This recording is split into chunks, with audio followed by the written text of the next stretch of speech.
Welcome back to Guide with Samuel. Today, I'll show you exactly how Tabby installment payments work and how to ensure they're processed smoothly. First, Tabby payments are automatic. When you sign up, you link a debit or credit card to your account. Tabby automatically charges this card on your payment due dates. Next, to view your payment schedule, open the Tabby app and go to Payments or Orders. Here you'll see all upcoming installment dates and amounts. Then, ensure your linked payment method has sufficient funds 1 to 2 days before each due date. Tabby will attempt the automatic payment and notify you of success or failure. After that, if you want to make an early payment, you can. Go to the specific order in your Tabby app and tap Pay Early. This can help you manage your cash flow.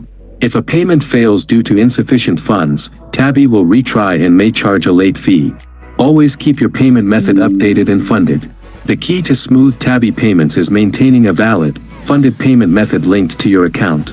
If this payment guide helped you manage your Tabby installments, please like and subscribe. Thank you for watching.